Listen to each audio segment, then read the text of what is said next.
मेरे प्रिय कक्षा 12 के फिजिक्स के विद्यार्थी, आज हम आपको लेसन 2 में संधारित्रों के मुख्य उपयोग बताएंगे। संधारित्रों के मुख्य उपयोग विद्युत परिपथ में पहला उपयोग है विद्युत परिपथ में ये समय विलंब के काम आते। दूसरा उपयोग है यह विद्युत चुंबकीय कंपन उत्पन्न करने के काम में लाए जाते हैं। नंबर तीसरा उपयोग है यह विभव उच्चावचन को कम करने के काम में लाए जाते हैं। नंबर 4 इन्हें विभव मापन के लिए विभव विभाजक के रूप में उपयोग में लाते हैं। नंबर 5 इन्हें आवेश संग्रह के काम में लाते हैं जो बाद में दिष्ट कार्य के काम आते हैं। नंबर 6 यह विद्युत ऊर्जा संचय के काम आते हैं जो छोटे से क्षेत्र में तीव्र वैद्युत क्षेत्र देती हैं। अब इसके बाद हम आपको पढ़ाएंगे अगला हेडिंग पट्टिकाओं के बीच में एक चालक पट्टी सहित समांतर पट्टिका संधारित्र की धारिता के लिए सूत्र। अब दो पट्टिकाएं यहाँ पर P और Q, उनके बीच में एक चालक पट्टी रखी है। इस चालक पट्टी की मोटाई कितनी है D और इन पट्टियों PQ के बीच की मोटाई D। पहली पट्टी को +Q आवेश दिया जाता और दूसरी पट्टी पर -Q आवेश उत्पन्न हो जाता। इस तरीके चालक की पहली पट्टी पर माइनस आवेश, दूसरी पट्टी पर प्लस आवेश। चालक के भीतर वैद्युत क्षेत्र की तीव्रता शून्य होती है। अब इसके बाद देखिए पट्टी P तथा Q द्वारा निर्मित एक समांतर संधारित्र को मानते हैं। प्रत्येक पट्टी का क्षेत्रफल माना प्रत्येक पट्टी का क्षेत्रफल A, माना पट्टिकाओं के बीच की दूरी कितनी दे रखी है D दे रखी। प्रत्येक पट्टी जिस पर पृष्ठ आवेश घनत्व सिग्मा पर आवेश कितना है Q। यदि पट्टियों के बीच माध्यम की अनुपस्थिति में संधारित्र की धारिता बराबर C0, तो C0 बराबर एप्सिलॉन A बटा D। समीकरण 1 माना पट्टिकाओं के बीच वैद्युत क्षेत्र बराबर E0, तो वैद्युत क्षेत्र के फार्मूले E बराबर सिग्मा बटे एप्सिलॉन नॉट और दूसरा Q बटे एप्सिलॉन नॉट A। इन दोनों के मान बराबर कर देंगे तो इस पर डाल देंगे समीकरण 1। अब T is very less than D, यानी जो अंदर चालक पट्टिका है उसकी मोटाई जो बाहरी पट्टिकाओं के बीच की मोटाई D है उसकी अपेक्षा जो है बहुत ही कम है।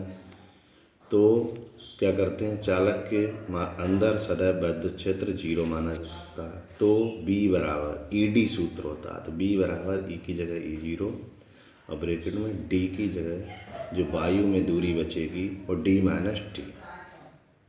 यह B बराबर E0 का मान रखते हैं यहाँ पर Q बटा एप्सिलॉन नॉट A और D - T सेम।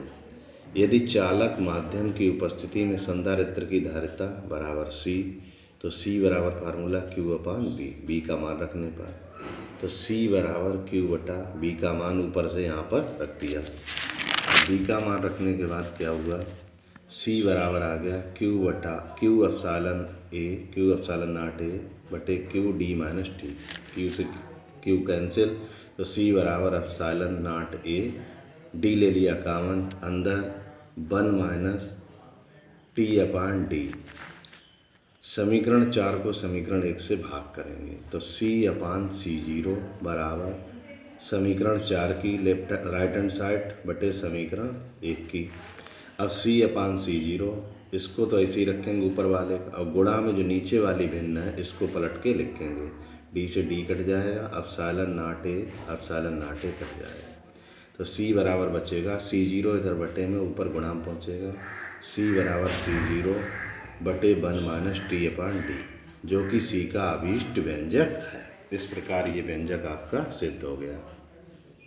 अब हम आपको पढ़ाएंगे एक समांतर पट्टिका संधारित्र जिसकी पट्टिकाओं के बीच एक परावैद्युत पट्टी रखने पर धारिता। माना पट्टिकाओं के बीच निर्वात के साथ समांतर पट्टिका संधारित्र की धारिता बराबर C0। अब यहाँ पर ये चित्र दिखाया गया सेम पहले जैसा, पट्टी PQ और इनके बीच एक परावैद्युत पट्टी रखी है। तो परावैद्युत पट्टी और इन पट्टियों के बीच विभवांतर विद्युत भागफल का अंतर होगा। तो E बराबर E0 माइनस पी अपान E0। पहली पट्टी पर प्लस क्यू आवेश, दूसरी पट्टी पर माइनस क्यू आवेश। इसी प्रकार परावैद्युत पट्टी की पहली उस पर जो है माइनस आवेश और दूसरी उस पर जो है प्लस आवेश।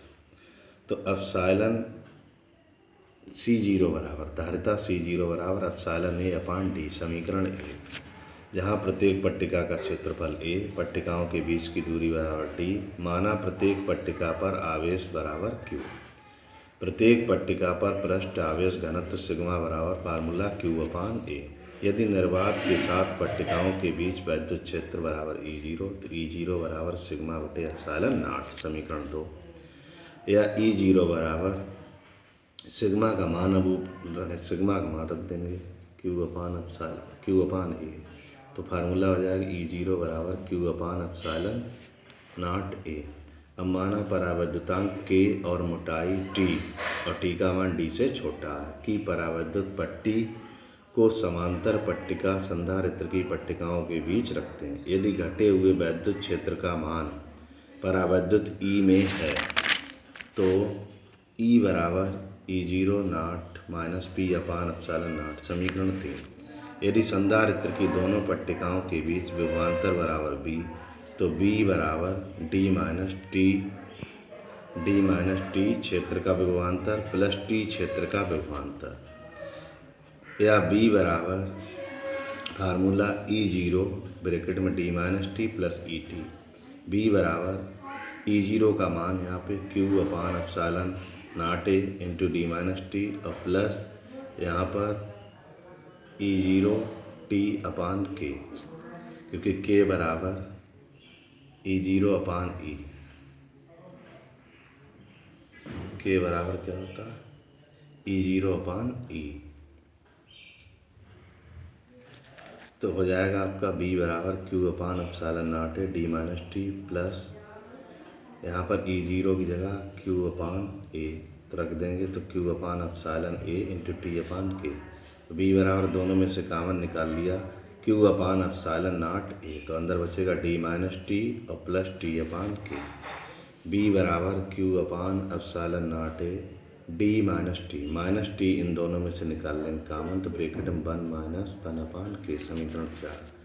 यदि परावैद्युत पट्टी की उपस्थिति में संधारित्र की धारिता C है तो C बराबर Q अपान B समीकरण 4 से यहाँ पर B का मान रख दिया हमने बटे Q ऊपर ऐसे ही रखा, Q से Q कैंसिल। C बराबर एप्सिलॉन नॉट A ऊपर पहुँच जाएगा बटे में D minus T into 1 minus 1 अपान K। C0 बराबर epsilon A epsilon not A upon D, तो C बराबर रख दिया, C0 की जगह हमने रख दिया मान ना गया।